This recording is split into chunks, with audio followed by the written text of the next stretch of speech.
How to deal with a selfish spouse. It was David Young who said that, if marriage doesn't end your selfishness will end your marriage. Living with a selfish spouse can be very challenging. Having a selfish spouse can be a struggle. Selfish people only look out for their own interest. Selfish people do not care about other people. Selfish people see themselves as the point of reference, center of attraction and point of departure. For selfish people, everything begins and ends with them. For selfish people, it is their way or no way. Selfish people think the world revolves around them. Selfish people are inconsiderate and egotistical. Selfish people are self-centered. It is all about self for people who are selfish. The question is, how do we deal with or cope with a spouse who is selfish? 1. Accept them for who they are. Sometimes, because of love, for the sake of love, we can choose to overlook certain things. If you can tolerate and put up with a selfish spouse because of love, by all means go ahead. We can show more understanding with a selfish spouse if we choose to. It is entirely up to you.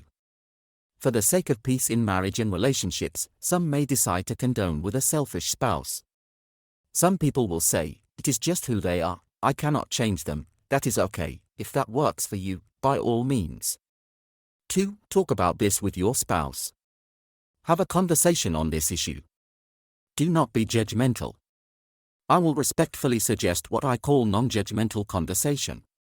Being able to bring up the topic and have a frank and honest conversation about it can go a long way. We can help each other to be better and to change for good. None of us is perfect. 3. Encourage your spouse to seek help.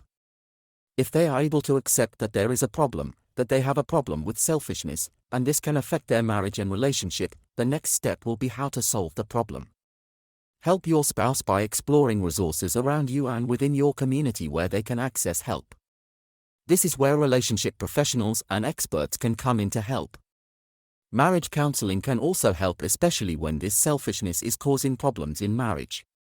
For people of faith, they can also seek pastoral counseling from their priest, pastor, imam, rabbi, or their faith leader. We all are work in progress. We do better when we know better.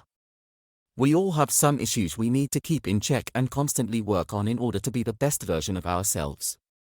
4. Stop enabling your selfish spouse. We can be enablers without knowing it. Take a moment and ask yourself, how am I enabling my spouse's selfish behavior? Learn how to set boundaries and how to say no. Yes, it is okay to say no. Do not allow selfish spouses to have their way all the time. This selfish attitude has lasted this long because we are often hesitant to put our feet on the ground and say no.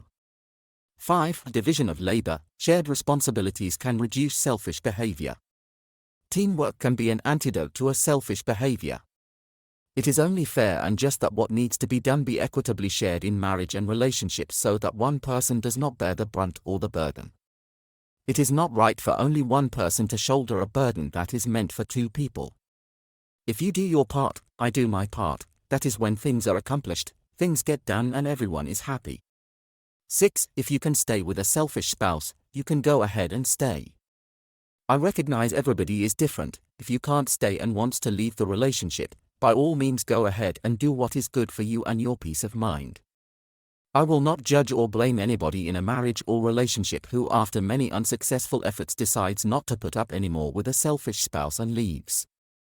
I will encourage, give the spouse some time to change, help him to change, do all you can humanly speaking to help your spouse better themselves. If they refuse to change or turn a new leaf, please go ahead with any informed decision that you'll feel is good for you. 7. Some people will suggest that you confront your selfish spouse, but I will not encourage that. Confrontation can come across as being angry, which ends up not producing any meaningful result or change. I will encourage you to be clear with your spouse that their selfish behavior and attitude is unacceptable. Be upfront and honest with them and let them know how their selfish behavior makes you feel. Tell them how it hurts you. Nobody that loves you truly would want to intentionally hurt you. So therefore, if your spouse loves you, they will look inwards and change their selfish behavior in order not to hurt you. If you keep quiet and pretend everything is okay, then they will continue with their selfish behavior. 8. You can choose to completely ignore your spouse's selfishness and not take it to heart.